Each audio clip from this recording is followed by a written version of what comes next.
O que falam de nós presbiterianos é que nós temos muito estudo, muita doutrina, muita liturgia no culto, porém somos espiritualmente frios. Conhecemos sobre confissões, credos, catecismos, batizamos crianças, chega até o ponto de recebermos acusações de que somos católicos, somos parecidos com católicos, que não temos vida espiritual. Geralmente essas críticas ocorrem porque o cristão evangélico médio brasileiro, ele encara a espiritualidade como emocionalismo ou sentimentalismo. Então, qualquer forma que diverge desse aspecto é encarado como frieza espiritual ou até mesmo como uma outra religião, como a católica romana. Mas neste vídeo eu irei te convidar para buscar na Bíblia a resposta. Será que nós presbiterianos somos frios? O que a palavra de Deus diz sobre a verdadeira espiritualidade? Bom, se a espiritualidade tiver a ver com emocionalismo, então nós reformados de fato pareceremos frios.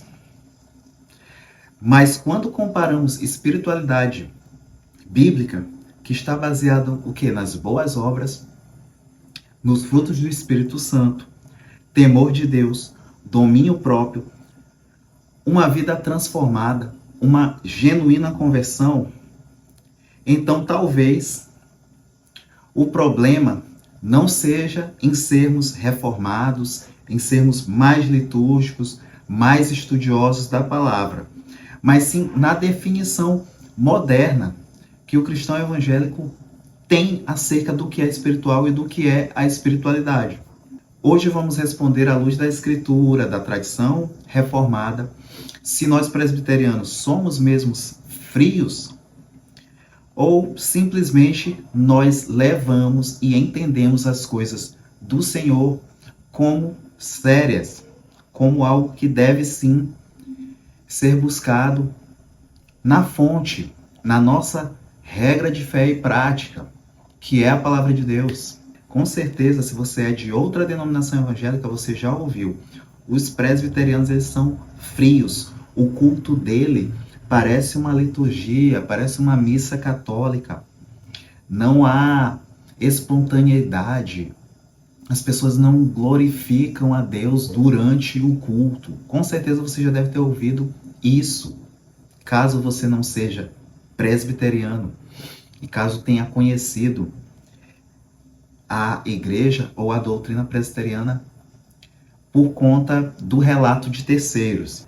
Bom, como eu falei no início do vídeo, esse tipo de espiritualidade está muito relacionado a contextos pentecostais, a contextos neopentecostais, porque estes contextos cristãos, eles são muito pautados, são realmente muito pautados nessa questão de emocionalismo, na questão de a pessoa, os irmãos que estão lá, os fiéis, terem que sempre estar buscando uma experiência, ou estar buscando a suposta glorificar a Deus durante o culto, atrapalhando muito, aliás, muitos aspectos, como a própria pregação. Outra coisa que no pentecostalismo, eu posso falar com propriedade, porque eu já fui de uma igreja pentecostal, a ênfase ali, primeiro que eles fazem uma diferença, né? Nós presbiterianos entendemos o batismo com o Espírito Santo como a conversão. O pentecostal e o neopentecostal, ele entende que o batismo com o Espírito Santo é uma segunda bênção. Ou seja, você aceita Jesus e depois tem que buscar essa segunda bênção. Para isso, eles se baseiam no livro de Atos dos Apóstolos, como no discurso de Pedro, que muitos falaram em outras línguas, entendendo as línguas estranhas como língua dos anjos. Aí, para isso, também eles se baseiam no que Paulo fala em 1 Coríntios, se não me engano, é o capítulo 13. Então, daí você percebe o porquê da confusão. Nós entendemos diferente, né? Porque entendemos que as línguas estranhas, naquela época, o texto fala que todos entendiam em seu próprio idioma. Então, entendemos línguas estranhas como idiomas humanos. Para ele, é uma evidência exterior do Espírito Santo. Então, já temos o primeiro problema de por que somos considerados frios. Nós não falamos essas línguas estranhas, labachúrias e etc., como língua dos anjos. Então, se o presbiteriano ele não fala, ele é considerado frio. Segundo motivo, o nosso zelo por credos e confissões. A doutrina reformada, ela entende que há uma continuidade doutrinária. A doutrina dos apóstolos, a doutrina do Senhor Jesus é a mesma desde a igreja primitiva. Então, nós não desprezamos o que falam os pais da igreja, não desprezamos o que falam os concílios da história da igreja. E o catolicismo romano, um exemplo que eu vou lhe dar é o credo apostólico, o qual nós, enquanto presbiterianos, subscrevemos o credo apostólico. E o credo apostólico ele é usado também na Igreja Católica Apostólica Romana como uma espécie de reza. Tá, você que é católico vai entrar no vídeo e vai dizer assim, não, nós não usamos como reza, nós recitamos ele. Mas no fim das contas, ele se torna uma reza ali, né? Se você perguntar para o católico médio, ele não vai entender que você está recitando uma confissão. Mas de qualquer forma, nós não desprezamos os credos, as confissões de fé, como a nossa que nós subscrevemos é a Confissão de Fé de Westminster, o qual foi feito por uma assembleia de puritanos, de homens de Deus, e sistematizou a doutrina. As confissões e os catecismos, eles são como uma sistematização, uma teologia sistemática do que cremos. Você chegar na igreja presbiteriana, você vai saber exatamente o que aquela igreja crê. Então, damos muita ênfase também ao estudo da teologia sistemática e etc. Porém, os tempos que vivemos é justamente os tempos que a espiritualidade costuma ser medida por intensidade de experiência. Quanto mais emoção, mais espiritual. Se você não chora, se você não cai no chão, certo? Se você não grita durante o culto, você não é espiritual, você é frio. Você tem que ter esse entusiasmo, espontaneidade. Aí sim, você vai ter mais presença de Deus. Você vai ser considerado que tem presença, que Deus está presente na sua vida. Então, nesse contexto, a fé reformada acaba soando estranho para as pessoas. Muitas vezes a pessoa vai a primeira vez na igreja e vai ver um batismo infantil, o pé do batismo, porque entendemos que os filhos dos crentes são filhos da aliança. Nós temos uma teologia chamada teologia da aliança ou teologia do pacto. Por isso que batizamos os crentes. Isso também difere do catolicismo, porque eu não vou saber exatamente, mas não é por esse motivo que eles batizam as crianças. Acredito que é para evitar que se morra em pecado e seja salvo logo do purgatório, essas coisas. Na fé reformada não. Entendemos que são filhos da aliança. E é por isso que nós batizamos as crianças. Assim como o povo de Israel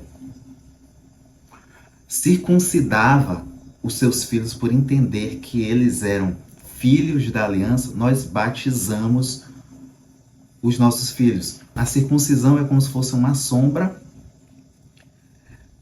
do batismo. Então, daí porque o batismo substitui a circuncisão.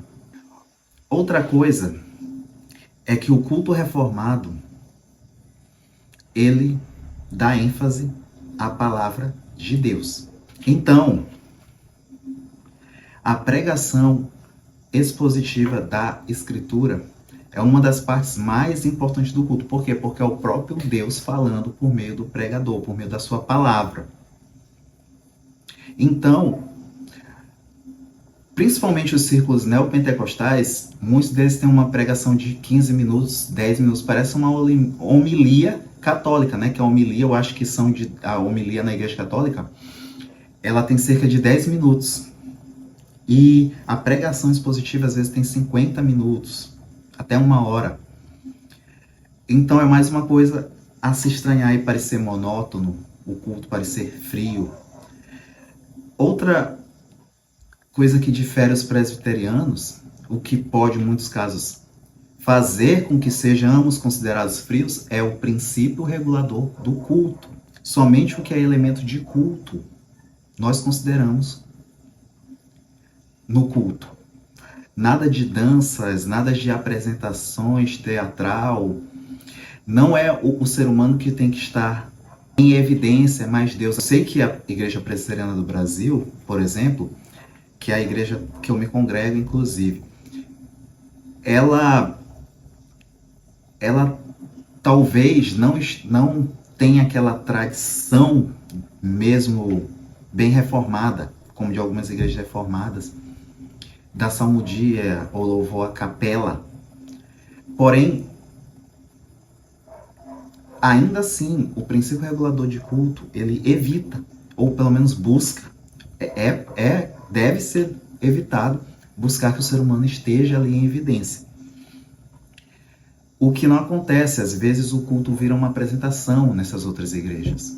Então, toda essa forma litúrgica do culto presbiteriano, ele traz reverência, ele insiste na disciplina cristã, mas quando é olhado por outros círculos, soa como frieza espiritual. Aí a pergunta que eu tenho para fazer é, mas então, qual modelo é bíblico? Esse modelo emocionalista ou esse modelo que busca louvar a Deus, obedecer ao que Deus fala que é para ser feito no culto e busca também transformações de vida, de coração, mudança de mente, a metanoia, por meio dos atos das boas obras? A Escritura, ela não define a vida espiritual como excesso de emoção, mas sim como piedade, espiritualidade, vida no Espírito Santo. Vida no Espírito Santo, ela se manifesta em santidade, em perseverança, em temor de Deus e em fidelidade diária ao Senhor. A tradição presbiteriana não rejeita o fervor, ela rejeita a ideia de que fervor possa existir sem estar pautado na Bíblia. É por conta dessas questões que eu apresentei no vídeo que a piedade reformada ela é confundida com frieza. Portanto, a fé presbiteriana ela começa onde a Bíblia diz para começar. Começa em Deus, na santidade de Deus, na soberania de Deus, na autoridade das Escrituras, mostrando ao homem que ele é pecador, mostrando a este mesmo homem que ele necessita de um novo nascimento, necessita de justificação por meio da graça, na santificação e depois de salvo precisa continuamente ser santificado. Por isso a tradição reformada insiste em doutrina, porque a doutrina que vem da palavra de Deus, ela molda o coração do homem. Calvino ensinou que não existe verdadeiro conhecimento de Deus sem piedade. A Confissão de Fé de Westminster ensina que a santificação é a obra pela qual Deus renova o homem interior e o capacita a morrer para o pecado e viver para Deus. Os puritanos, eles entendiam a vida cristã como uma luta constante contra a carne.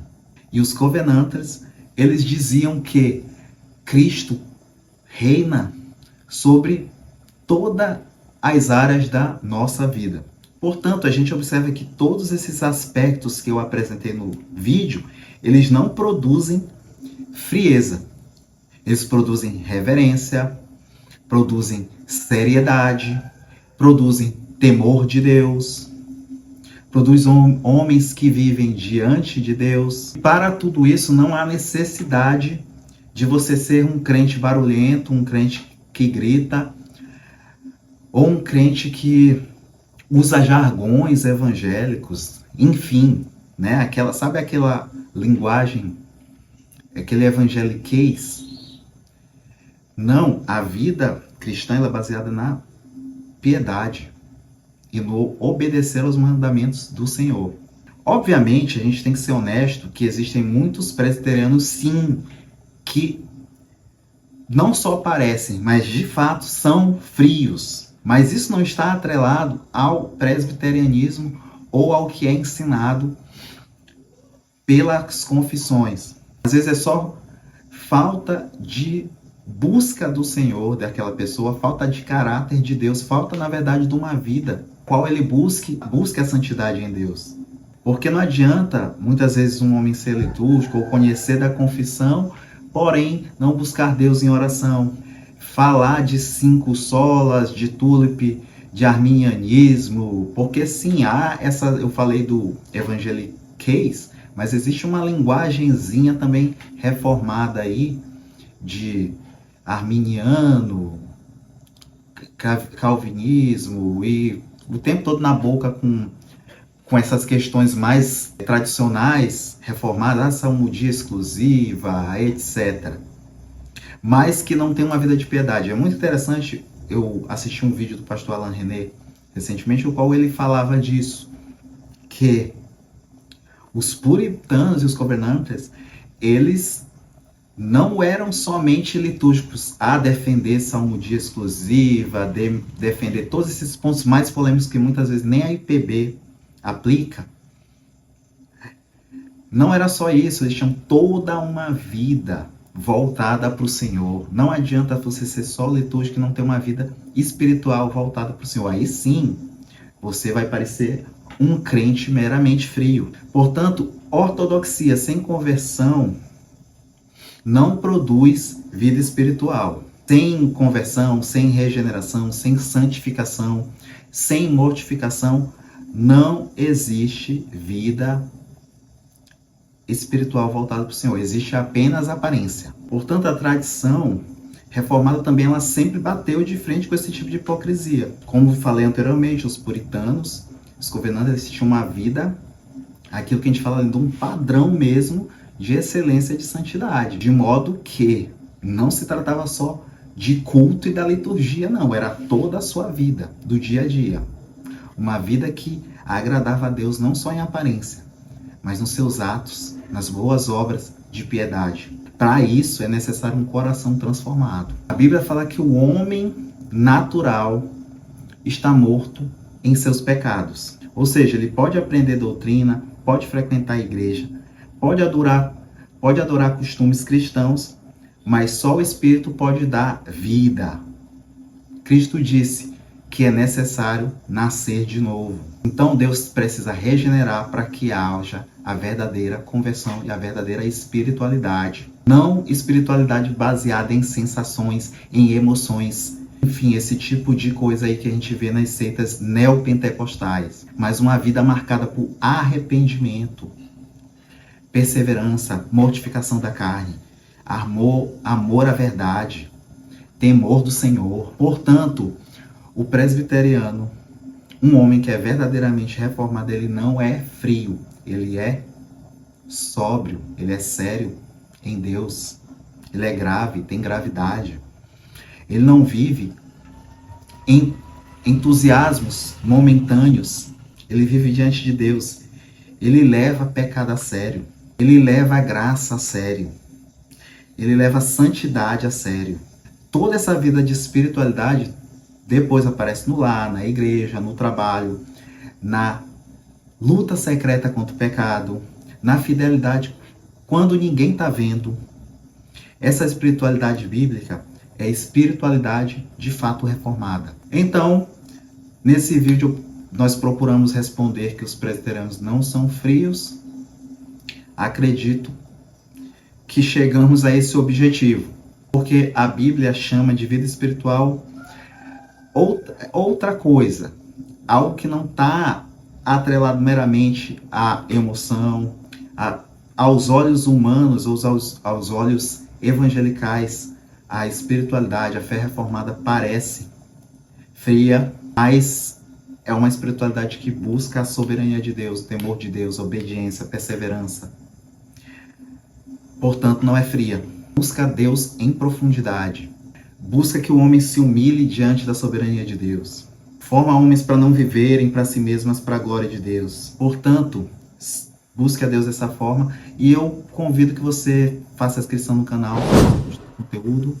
E quer se reformar, né? Porque falamos sempre aqui que os homens reformados, eles estão sempre se reformando. Mas compartilhe o vídeo, porque creio que isso é o mais importante, para que a mensagem chegue ao coração de outros homens, para que também juntos busquemos a conversão e oração e o fervor espiritual. Lembrei até de um livro de Joel Bick, se não me engano, que o nome é Espiritualidade Reformada. É até interessante, fica aí a indicação. Também fica a indicação do livro do MacArthur, que inclusive eu fiz um vídeo sobre esses livros, eu vou deixar aqui no card. Com Vergonha do Evangelho, o nome do livro do MacArthur, que mostra, né, esse livro mostra justamente que o culto, o pragmatismo tenta mostrar que estratégias e emocionalismo é servir a Deus. O que vai de encontro ao que eu falei hoje. A liturgia, essas questões do culto reformado. Um forte abraço.